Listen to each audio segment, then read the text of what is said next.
A very good afternoon, everyone. Thank you for joining us at India TV Presents CMO Week, powered by Nickelodeon Sonic. After successfully conducting 3 events under the All Week umbrella, Television Week, Digipub Week, and Languages Week, we are pleased to announce the next one, CMO Week. To begin with, I'd like to thank our sponsors, presenting partner India TV, and powered by partner Nickelodeon Sonic. Now introducing you to the moderator of the session, Shrikant Khandekar. Once again, thank you everyone. Before we start, can we have the AV please?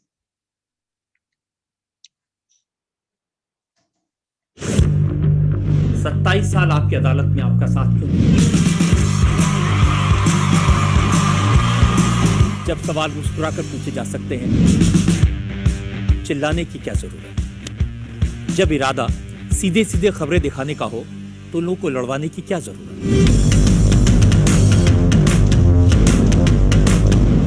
इसीलिए मैंने India TV पर इन सारी बातों को ध्यान रखा। खबरों में, कमेंट्स में, सवालों में न किसी को बनाने की नियत, न किसी को गिराने की कोशिश।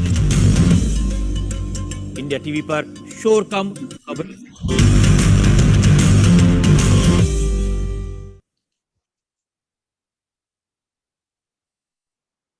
Yeah, thank you, Abid. Thank you. Over to you, Shrikant. Thank you. Thank you. Welcome everyone to the opening session of CMO Week. COVID has devastated large swathes of the economy. We know that. But there have been a few bright spots. E-commerce has been one of them. But even within e-commerce, I think, COVID is a very, let's say the hit of COVID has been very unequal. So even within e-commerce, there are some categories which have done, which have gained substantially and others less so. So to cover that, to capture the entire range of what what has happened in e-commerce, we have marketers who market footwear, media, personal care, and mobile phones and luxury goods. So we really have a wide range among our speakers, and I think they'll see this thing in different ways.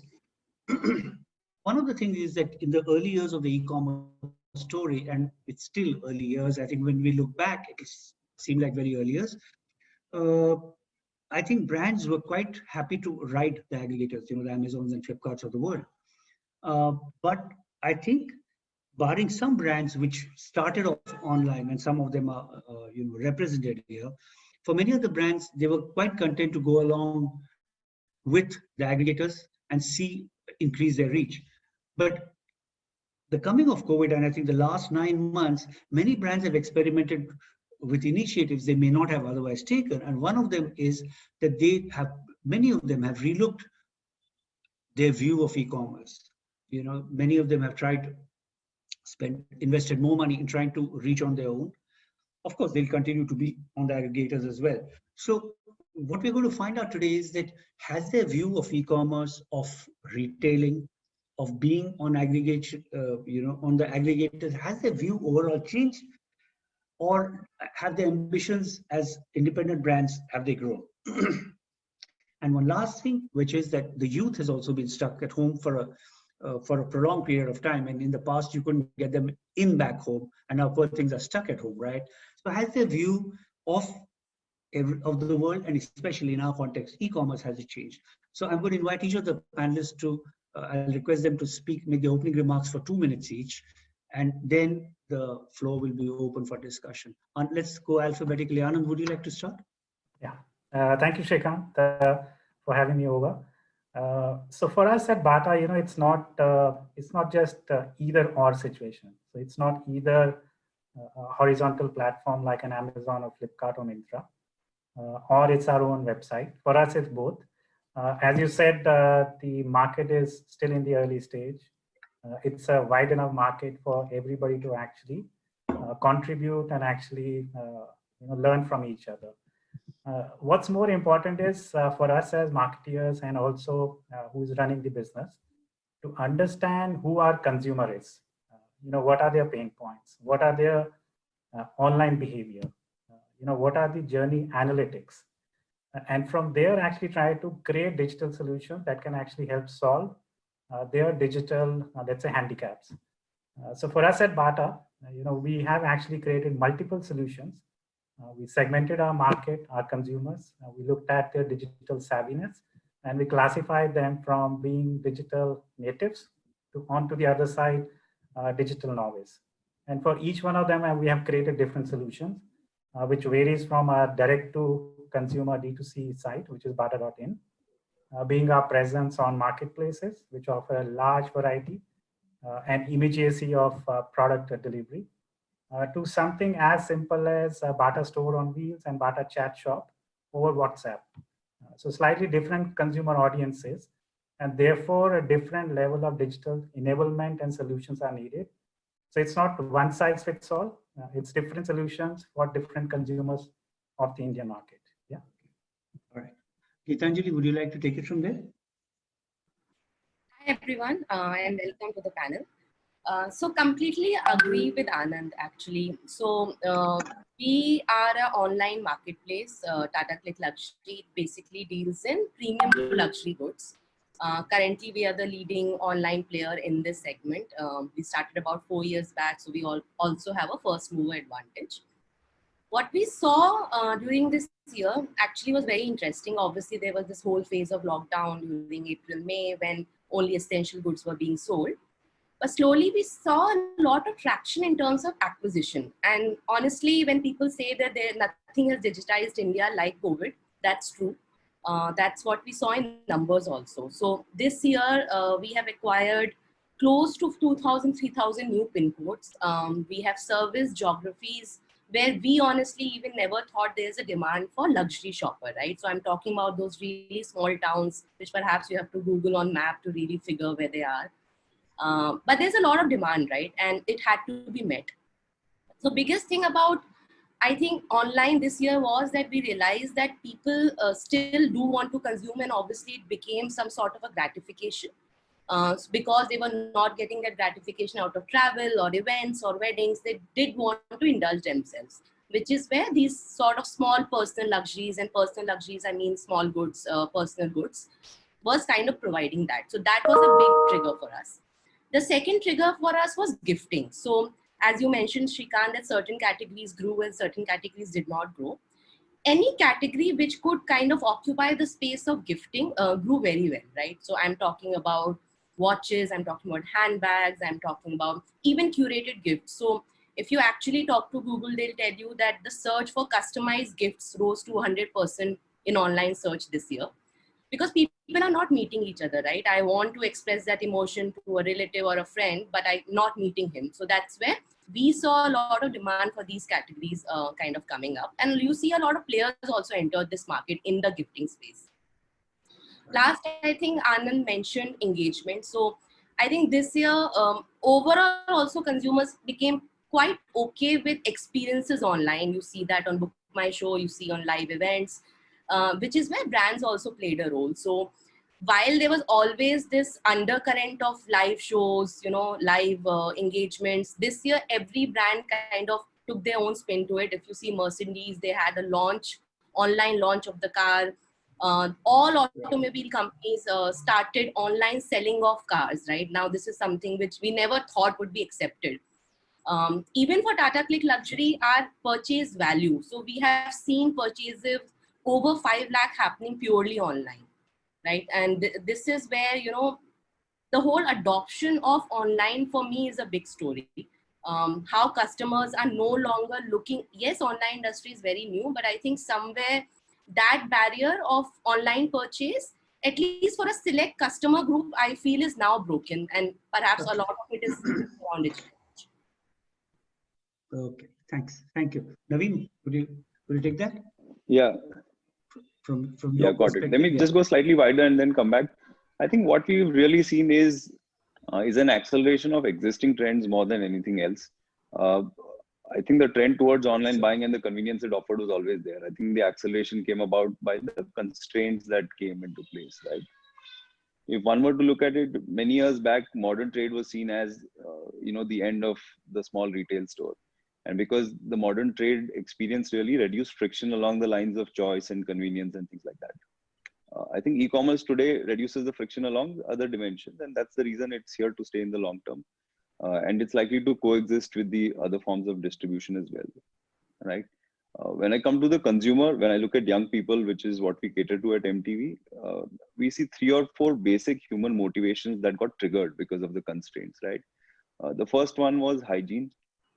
So you would see any brands or categories that played into hygiene really benefiting from this. A second piece that got triggered was really young people wanting a sense of belonging. So you would have seen possibly or read about the fact that the adoption of dogs went up many-fold, right? And that really comes from the sense of being isolated and wanting to have some kind of contact. So that's the second motivation that really got triggered. Third one would be really self-improvement, because the lockdown was, some kind of not self-imposed, but let's say a forced vipassana of sorts, where you had more time to yourself, you got to reflect. And that led to a whole host of, let's say, areas being identified saying, hey, here's something I could improve on now that I've got the time. And that would have led to a certain kind of category of product really, whether it was a grooming product that benefited from that, or whether it's an education platform that really benefited from that. And the last one really was self-preservation or health and fitness. And that's really another thing that young people really felt motivated about. So these were 4 big areas of motivation that we saw. Okay. When it comes down to my category, entertainment obviously saw manifold increase. I think time spent on smartphones for young people was up by 20-30% at the bare minimum. The average, I think, is around 5 hours right now for young people. That's a whole lot of time spent on a whole host of categories, a lot of it on entertainment, which is where we come in. And we've seen a lot of our content translate equally well across linear television and OTT. So these are good times, I think, for entertainment and content brands, because your content needs to be platform agnostic. And if it is, then you will succeed across platforms. Sure. Okay. So, yeah. Okay. Yeah. Thank you. Samrit, you are the youngest company here. So, yeah, 4 years old. So pretty much the same time that Tata Click started, but of course Tata has an advantage over us. Let's not go there. Yeah. Also, I think we are an omni-channel brand, right? So we are not only a direct-to-consumer brand. We have extreme amount of robustness across all horizontal marketplaces. We also have about 15,000 odd touch points across modern trade, SAMTs, as well as general trade, right? So fairly organized in terms of the distribution that we have. Let's reflect on the last 9 months. I think that's really where the larger conversation is.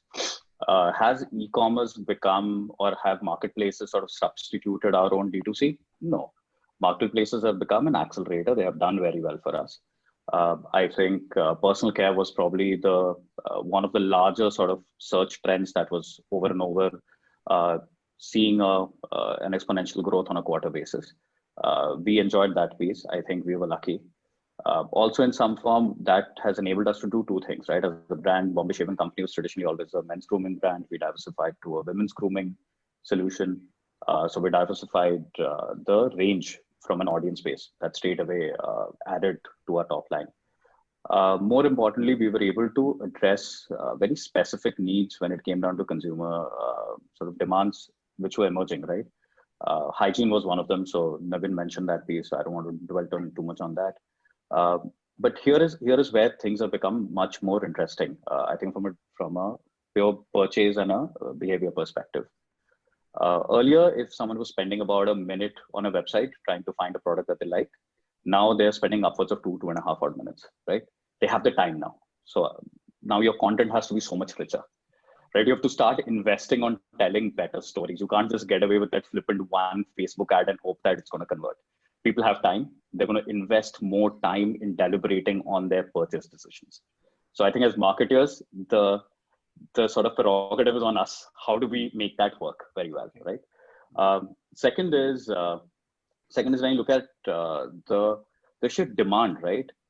Because people have understood that COVID has put a stress on supply chains, and everyone's understood that.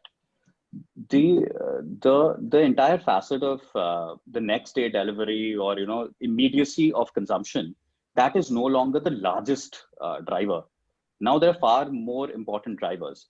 Is the package being packed well? Is there a sanitization solution that is available to it? Are you making sure that the safety protocols that are extremely important are being followed, right? So it's not about if I'm getting it the next day, I'm going to change all my purchase decisions and buy it. Are you being able to follow all the right sort of checkpoints to make sure that I'm getting what I'm getting is safe and secure? And the last bit, I think, is across the board. Media has just become insanely more expensive. I think more brands have entered the market than ever before. Search has become more expensive. So as marketers, our media planning has gone for a completely different paradigm shift when you look at it.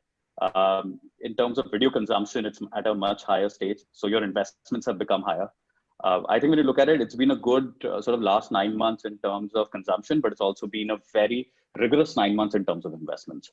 And one needs to look at that as we keep looking at the e-commerce story unfold. Great. And, Sumit? Yeah. So I'll actually, I think there are two big inflection points, and I thought somebody will speak about it, but let me add one more on top of it. I think the adoption of UPI was a big integral part of our financial system, which allowed us to scale up in the last 9 months. And if you look at the last 9 months, and I'll speak because the category which I manage has been fairly exhaustive, right? It comes from, it makes smart TVs, smart notebooks, it makes mobile phones and so much more. Now, I'll go back to what Naveen said. And Naveen highlighted a very important point that personal grooming, hygiene became one of the most important talking points for the category, right?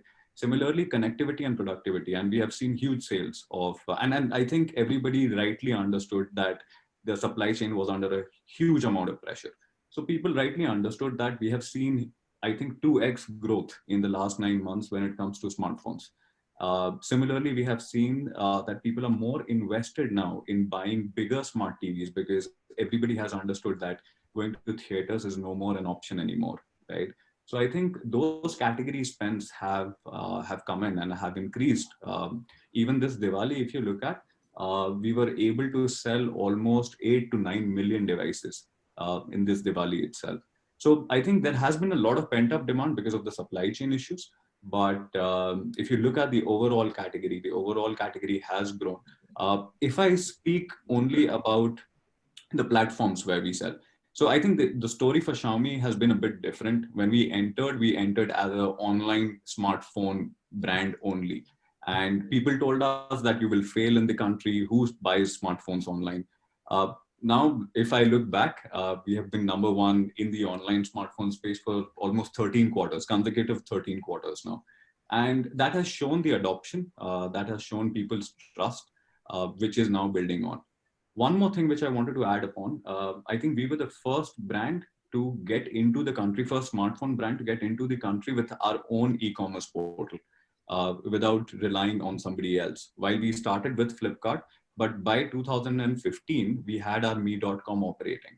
Today, we cover almost 17,000 pin codes. And if you look at the stats, it is still number 3 when it comes to the entire smartphone audience. So I agree with all the points which were made here. And I think e-commerce is there to stay. Hyper localization is one model which will continue to grow even on e-commerce. So yeah, that is something which we can maybe touch upon later. Okay. Before actually, I'd like to come to the core of the discussion today, which is, by the way, to the audience, please feel free to post your questions. I can't promise that we'll be able to take all of them, but the more interesting ones I'll certainly try to accommodate, right? So please get active, start sending them now.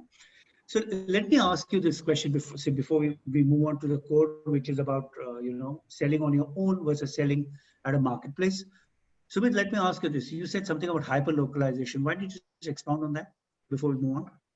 Okay, so the moment we realized that COVID, so I'll talk about March of 2020, and we had only one channel which was operating, which was me.com, along with obviously our e-commerce partners who are Amazon and Flipkart largely.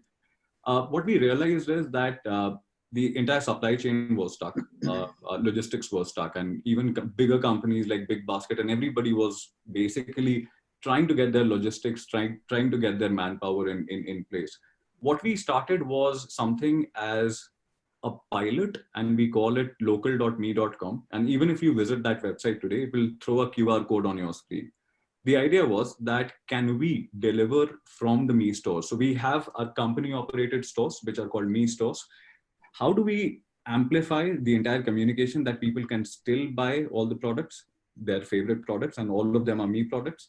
But how do I make sure that my local store is delivering those goods to you without you coming into the store in a span of maybe 2-3 hours, right?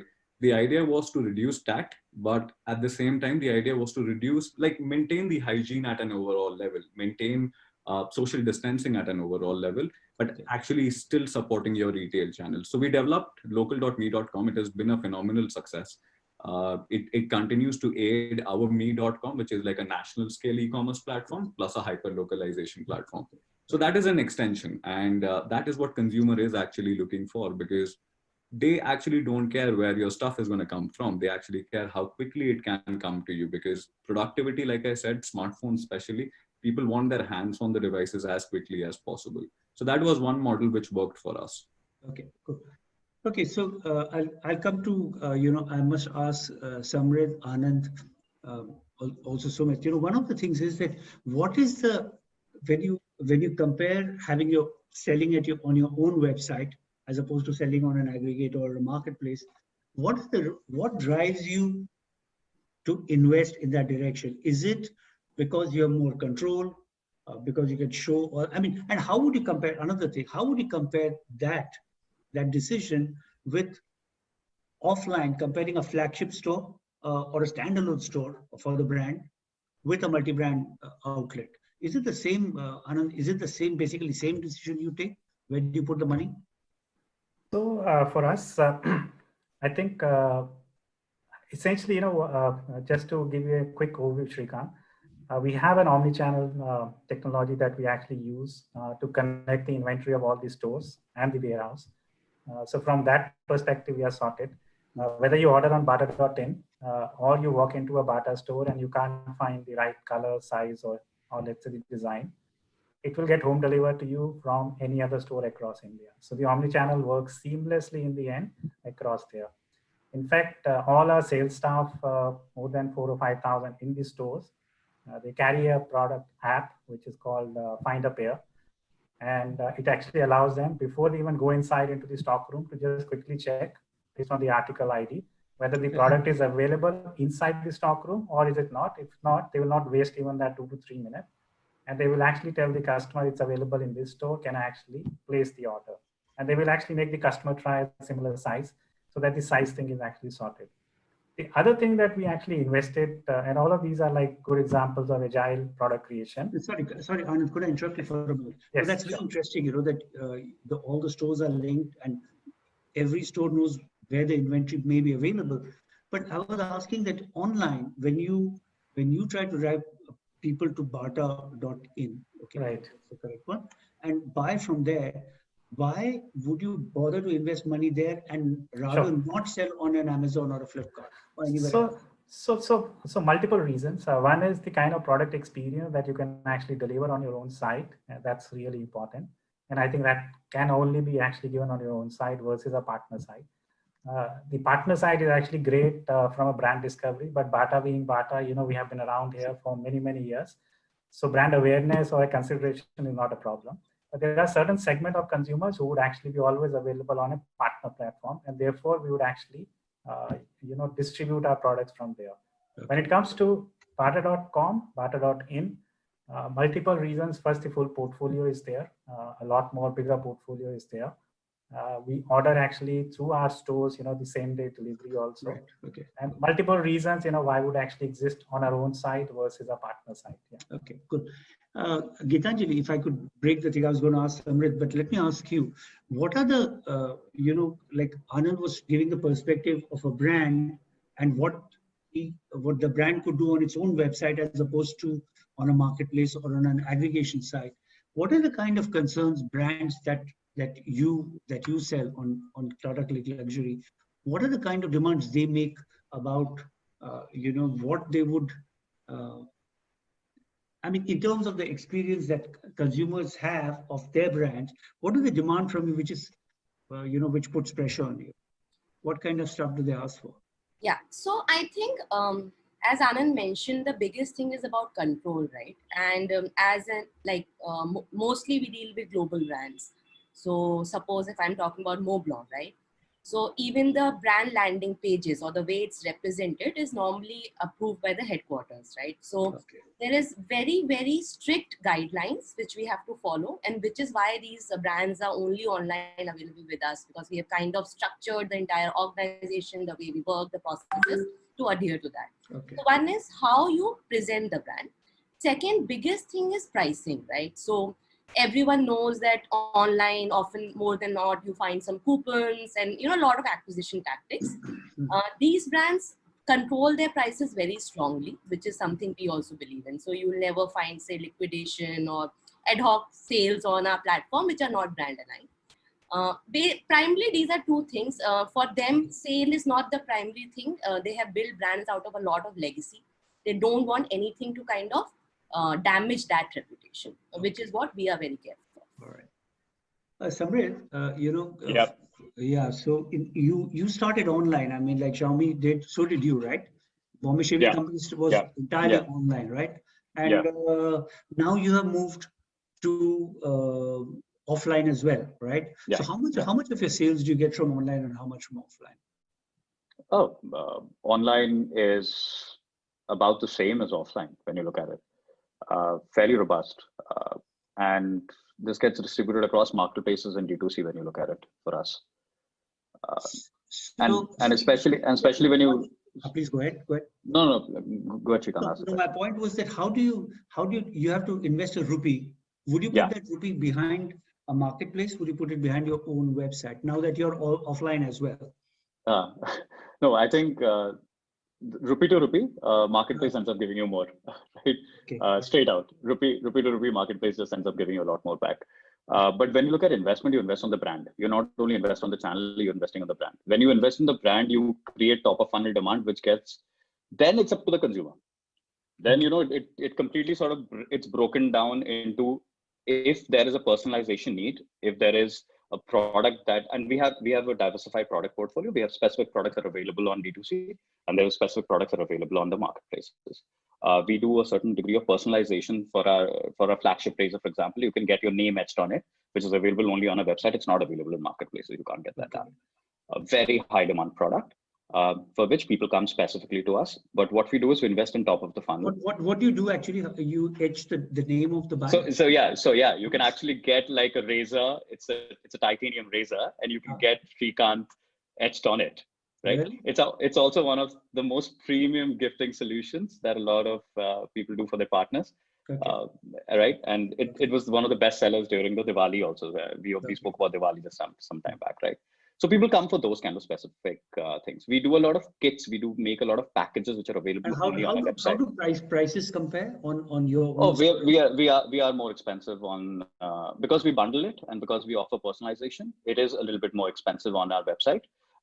Anyways, we are a premium brand, so we are probably 15% more than the nearest competitor.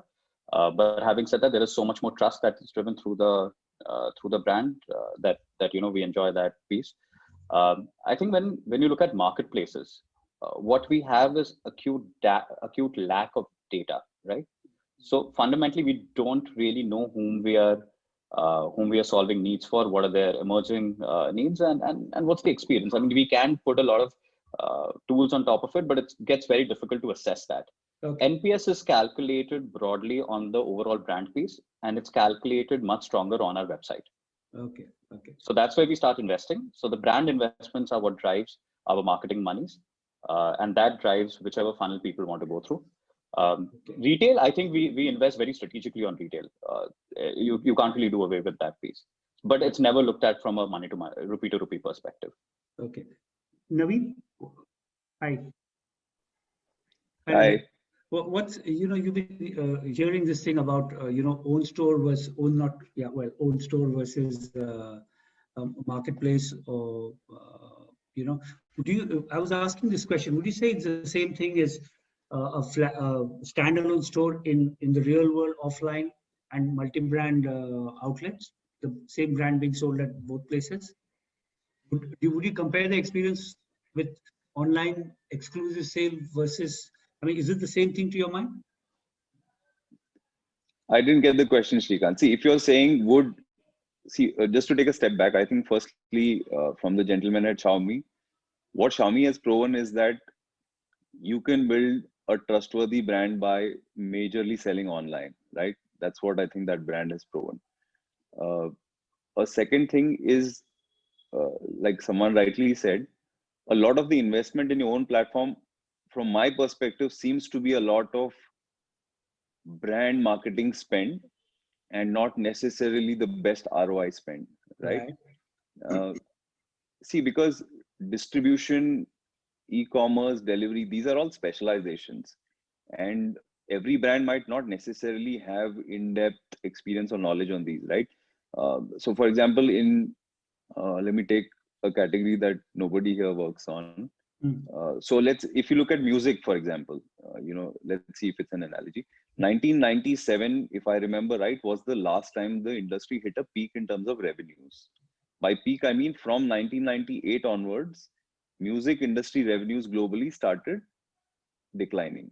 Right. Right. It had a lot to do with peer-to-peer and new distribution mechanisms, more piracy, and things like that emerging. When the streaming brands first came on board, right, they were essentially e-commerce for music, right? They said we will have the best technology platform through which we will deliver and distribute music one song at a time. And in doing that, even though the public opinion initially was loaded against them, saying that these people don't pay us, they are making all the money, which they don't. They've been reporting losses. But the overall industry, that the music industry revenue has now finally, after 23 years, come back to where it was in 1997. Right. So that says a lot about what a specialized player in e-commerce who's very heavy and strong on tech can do for an industry. And that same thing would apply to, I think, pretty much all the categories we are discussing here. But in our country, you would have seen the sort of journey both ways, right? You would have seen a Chroma coming offline and then finally having an online store as well. You would have seen a Pepperfry, which would have come and done an online store and doing an offline store, then to build trust and have a bit of the touch and feel thing going. So I don't think there is a one size fits all answer to this. No, but I think you're bringing in music was a very interesting. It's a totally different perspective on the whole thing. So because it's so removed what we're talking about, but that thing is that Sumit, you're talking about your hyper local. I'm quite fascinated with that. Has it? Somebody was suggesting that in the smaller towns, okay. I mean, I think there's a divergence of opinion because I think was it Samrit or was it Naveen who said that perhaps speed is not as much of a not as important in a lockdown situation because people have more time. But you were saying exactly the reverse, saying that people can't wait to get their hands on the phones. And so I don't know if this is behavior peculiar to people who buy mobile phones and can't wait to open it. That's one. The other thing I wanted to ask you about hyperlocal was that in small towns, does the presence of a shop reassure people much more than it might in bigger towns? So in smaller stores or in smaller towns, if I may speak smaller about, towns, yeah. For example, if you pick up maybe a Patna for that matter, right? A local store or a physical store gives them the reassurance that if anything goes wrong, and when you talk about smartphones, people do not get to understand that how do you set it up, and you need a physical face, right, to relate back to, and obviously that gives you the assurance. But when you localize that, and when you localize that particular store, you get, number one, you get the speediness because the local store can deliver in the next 2-3 hours, right? Why it is important and why I spoke specifically about my category is because these are important elements. A mobile phone is an important element, right? You can't stay away from that anymore. So many people I know who were stuck with a bad phone or a bad laptop because they did not realize that the lockdown was coming in and they were quite kind of stuck with that. The numbers prove that, right? And I can tell you about one of the notebooks which we made for the India market, which was called the e-learning edition. The idea was to focus on education, and it was not a very expensive laptop, but it flew away in like 3 hours, and we were completely out of stock. So that is what I'm trying to emphasize, that productivity, especially when you are always online. And hence the requirement of a smartphone, the requirement of a notebook, which is a laptop, is becoming even more important. Today, almost everybody is trying to, and even if you look at Diwali for that matter, I think this Diwali was more about who had the stock on them. Instead of you pushing down the throat of the consumer. Who had the stock did good numbers this year. Okay. Actually, I want to ask you, because you have in Tata Click Luxury, you have the Indian brands and you have the international ones, right?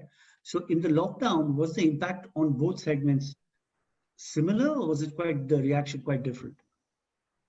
No, I would say it was similar. So, see the difference. While I know that there was a whole local kind of a movement which was running, and there was a sentiment, what was also happening was that occasions were lesser. And if you look at the Indian designer brands we deal with, they are normally couture, or you really need an occasion for them, for us to wear them. Ah, right, of course. That's the second thing is that unfortunately in India, the segment, even if you look at everyday luxury, like if you look at Khara Kapas or brands like these, right, there's very small evolved audience which is currently followers of these brands, while it is growing rapidly. Global luxury brands still have a larger pull. Today, a MK, Michael Kors or a Coach, most of India knows, they aspire to buy, right, at least one Michael Kors bag. So I would say the impact was equal. I would not say that because of all of this, we saw a very huge demand in Indian brands. It wasn't so for us at least. Okay, I'm going to now take a break and move to some questions. The questions are open to everyone unless somebody's asked a question specifically for a panel or for a panelist. So let me start just one moment. There's someone called afaqs who says that in the course of the pandemic, what is the impact of the pandemic on marketing budgets? I mean, either I think he may mean either in terms of the sum or in the distribution of marketing budgets. Anybody could take it. The answer won't be the same for everyone. So if you like, you could answer at a general level rather than just for your brand as well. What might have, how, what has it done to marketing budgets and the deployment of budgets by media? Would anyone like to take it? I'll take it as a media person from my perspective, because do that. For the media industry, I think all the gentlemen sitting on this conference and on many other marketing budgets, their decision making pretty much decides the ad revenue spike or decline for the quarter, right? And because, like a lot of them said, supply chains were clogged, and there were a lot of problems with manufacturing and delivery and so on. So everybody would have possibly pulled back and focused on getting those things right. And that would have led to their investment of time and effort going into those parts of the mix rather than on marketing budgets. I think some of it is coming back post Diwali and festive season, but we are a fair distance away from where we were before. Okay. Yeah. Sorry, I'll just add on. Yeah, please do. Yeah, sure. So if you look at maybe the smartphone space, right? And I'm just giving you a competitive spend idea. If the category was spending almost 1,000 crores only on TV in 2018 and 2019, and the number roughly remained the same around 1,100 crores, it came down drastically. And the last month, which was September, October, was still decent, but nobody was spending. And it was exactly happening because of the same things which Naveen mentioned. Supply chain was broken completely. Logistics was all over the place. People who had to import were completely stuck. So it's been a blow. I can confess to that, and I think so can the other gentlemen over here. But we are now trying to tackle this situation. The September marketing only on TV was 194 crores. So that's the number we are talking about, and the growth is there, of course, but it will take us. How did that compare with, say, September last year? September this year was 94 crores and October was 194 crores. Okay. Whereas the last year, if I remember it right, it was somewhere around 280 crores in the month of September, October. Okay. Okay. So the total would be about the same, right?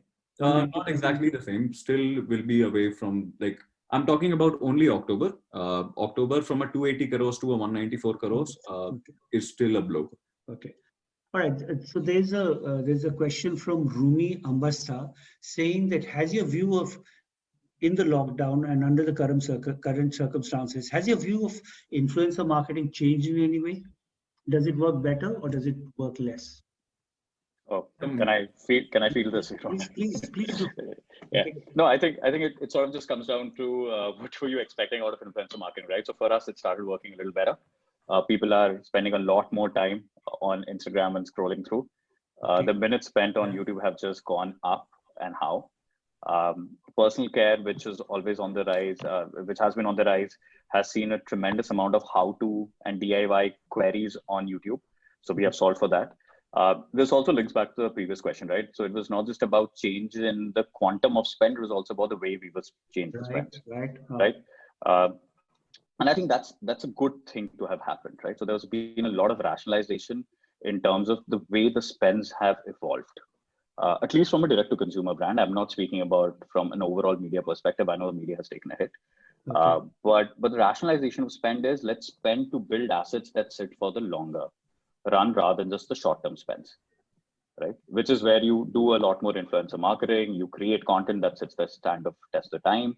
And in some form, you sort of create things that you can invest in even let's say 3-4 months down the line. So you create stuff now and you can sort of keep amplifying it over the period of the next quarter. And I think that's what we have started doing at Bombay Shaving a lot more, right? Yeah, I think just adding on to what Samrit said. So I think for us also, the spends in digital have actually increased because of the sheer number of multiple digital channels that we actually have. So we have about 5 to 6 different channels, Shrikant. So that's interesting. Influencer marketing continues to grow in the portfolio. The only thing that has actually taken a hit, and I think that even Naveen mentioned, is more the media, which is more the TV side of the things across there. Okay. All right. Okay. So another question. I'm going to really shoot the question. There are a lot of them. There's one for Geetanjali and Samrit from Rakshit Gowda saying Facebook versus Google spends. What would you pick? Though I'm not sure I understand the rest of the question. What would you pick if you had to pick 51 to 49? Basically, it's, how do you compare spending on Facebook versus Google? I think that's the question to both Geetanjali and Samrit. Geetanjali, you want to go first? Yeah, sure. So I'll go first. So see, we have to understand the media, right? So Google is a search intent kind of a platform. So any category where you feel the intent is high, so people will intentionally look for watches, they will intentionally look for electronics. It's a predetermined purchase, right? As opposed to say fashion or lifestyle categories where you want browsing, explanation, inspiration, which is where Facebook is very strong. So for us, as the platform, Facebook is definitely the leading channel. We find both Facebook and Instagram to be more suited to market luxury goods. But specifically on that, if we see watches or the categories I mentioned, Google will be higher. But Facebook and Insta wins hand down. Yeah. Yeah, no, completely with you, Geetanjali. Very, very close, very close. See, the thing is, we sell over 110, 120 odd SKUs, right? So there are SKUs that have an inherent demand that goes onto Google. Wherever we are introducing a new product and you want scale on that, you want to create some desire, Facebook and Instagram do really well. I don't think the question is about 51 to 49, right? It comes down to a product level and what kind of revenues do you get from each of the products. So we are an extremely analytics driven company. We want to make sure that we are making maximum money from our media. So if we start investing on both, and wherever we start getting the maximum amount of return, we invest in it. It's not a blanket 51 to a 49. It will differ product to product. Okay. All right. Just 1 second. It says when you look at okay, I'm reading this question out. I'm not 100% sure I've understood. It's a question from Vedant saying, when you look at offline versus online, which medium has been more cost effective in terms of ROI sales and ROI brand recognition? So I think he's talking about which medium works in terms of sales and brand, both online and offline. So that's a lot of combinations actually. Anybody want to take it? I think, okay, we could just enlarge the question a little and say that is your mix substantially different when you're selling online. I think would be valid for Anand, Samrit, Sumit. I think all the people who sell online and offline, would your media mix be very different? Perhaps if we answered that, that would be good enough. So for us, when you're trying to build Srikanth top of the line funnel, so I think we do use quite a lot of ATL and digital. When you are actually trying to get conversions done, then you will start using a lot more media, which is closer to the product. So let's say in our case, we'll use local inventory ads to drive stores, the traffic into the stores on Google. Or it could be Google Shopping or Instagram and Facebook Shopping. So it all depends where are you trying to convert the consumers, even to the extent of on marketplaces, whether it's Amazon or Flipkart or Myntra. What kind of ads you are taking? Are you taking a homepage banner versus a PLA, which is the product listing ad? So it depends on that, and therefore the mix will actually be vary. If it's a new brand launch, a new product launch, as Samrit was saying, you spend a little bit more on the top of the funnel. More closer to conversion, you actually focus on more PLAs. Okay. One interesting question, pretty obvious one. Somebody, Anand, just one moment. It's from, just a moment, I'm so sorry. This is from Anand and Pillai saying, how was the returns policy tweaked during the lockdown, considering the issues with logistics? It's not, that's I think more a logistics thing than a brand thing, but actually I think it would be of interest to a lot of people, because I'm sure all the people attending must be buying stuff online. Was there, I think overall, I think maybe it's not perhaps an answer related to just your brand. How? So I think for us, I think we actually had a lot of transparency in terms of where your packet is. It will take more number of days. So I think that one was clearly communicated. But what about returns? I think is this question. So also on the returns, because we were monitoring all these districts, more than 500 districts, all India, and certain districts will go into that red, orange, and remember in the early days. Now we have actually all forgotten that. But each district would be color coded to see, whether it's actually in a red zone, which means nobody would be actually allowed to go inside. Even a courier guy cannot deliver and do a reverse pickup. So depending upon that, we would keep the customer actually informed there. But it was much more flexible. Even if it surpasses like that 30-day return or exchange policy time period, we will still actually accept it. Okay. The question from Rajat Jaiswal saying, what does the panel feel about Facebook shops? I'm not very familiar. What? Good thing to have. Works well. Kind of an important part of the overall channel mix. Can't rely on it alone. Agree. How impactful has it become in India? Actually, I'm a little unfamiliar with it. So, Facebook shops? Very, very sectoral dependent. In ours, not extremely successful. Fashion a lot more. It's a lot more successful, as Samrit said, in fashion and apparel, footwear and apparel. And I would say between Instagram and Facebook, Facebook slightly more for older audiences, Instagram more for younger. Okay. I think we have overshot our time, but these questions are coming in so many. I was trying to accommodate as many as it could. I think we'll have to wind up. Cities, what is the e-comm? Yeah, one last question we'll take, I think, before we have concluding remarks, which is that what is the outlook for consumption for e-commerce from rural India? But I think it's so it'll be so diverse depending on, I think, the product category, right? Yeah. So Sumit, would you like to take that? I mean, how do you even classify any more? Because see, if I look at, for example, me.com, right, it can cover today 17,000 pin codes. If you look at the number of stores, it's everywhere now. Like we have expanded and tried expanding in such a way that you cover even the rural places, even if with a smaller store, but your presence has to be there. So my complete understanding would be that if I look at the entire India market, we do not classify between top 10 cities and all of that. We try to be, and see, the company vision is that innovation has to be for everyone, right? If you lead with that vision, the idea is that both e-commerce, and we keep trying and adding more and more pin codes by finding more partners and by expansion of the retail outlets. I think that's the holistic approach which we are trying to do, at least from the brand side of Xiaomi. So yeah.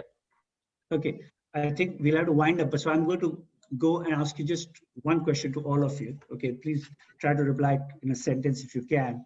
If you were meeting 1 year from now, okay, what do you wish you could say about the year that has gone by? Meaning, okay, I think I'm putting it very badly. I should turn around and say, what if you had one wish for your brand, okay, in your online story? What would you wish if you had one wish in the coming year? What would that wish be? Who'd like to start? I think for us, this was one of the better years in terms of digitization. No. Anand, I'm sorry. And I would say, in one sentence, what is your ambition for the 2021 for Bata? Online, the online part. I would say probably look at doubling and also enabling multiple digital experience for all our consumer types. So not leaving anybody outside. Okay. Samrit? Yeah. Consolidation of very specific portfolios, diversification in the women's grooming line, making sure that we are able to do a lot more on the marketplaces perspective and go deeper into the funnels when it comes to our own channel. That's a very long sentence. you wanted one. Yeah, but that's broadly it. You asked the B2C brand, what do you expect? Okay. I think Samrit just rattled out his team's KRAs. Pretty much. That's true. Sumit? I think my vision will be adding more pin codes, basically becoming more relevant to the entire urban audience. The second thing which I would want to work upon is adding more newer experiences where, for example, a marketplace cannot help us to do that. When I say newer experiences, I think the idea is to make the product reach the customer in digital formats, whether it is augmented reality or virtual reality. That is something which we are working on. Okay. That even when you don't have to come into my store, how do I put the product right on your table so that you can look and take the look and feel of it? So that's the second vision, which I am trying to work on for me.com. Okay, that's very interesting. And Gitanjali and Naveen. Yeah. So for us, I think it's very simple.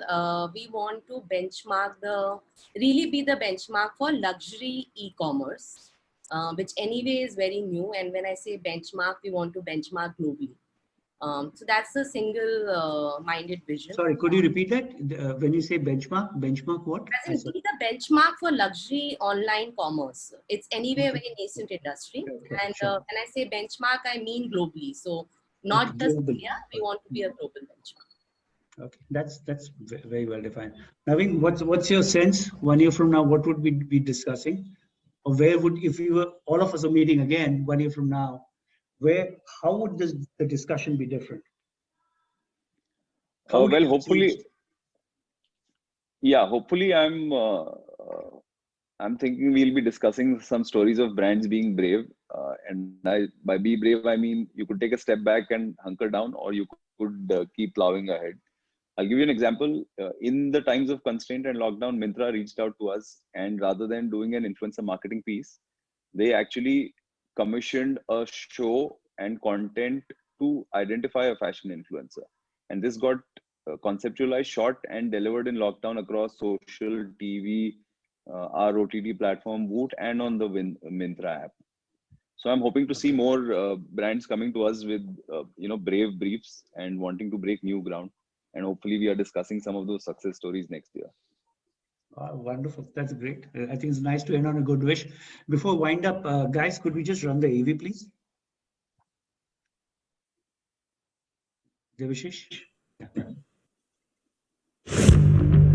27 साल आपकी अदालत में आपका साथ क्यों नहीं?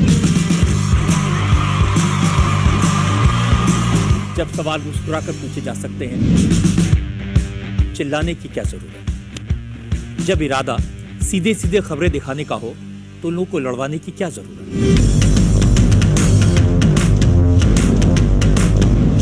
इसीलिए मैंने इंडिया टीवी पर इन सारी बातों को ध्यान रखा। खबरों में, कमेंट्स में, सवालों में, न किसी को बनाने की नियत, न किसी को गिराने की कोशिश। इंडिया टीवी पर शोर कम, खबरें ज्यादा।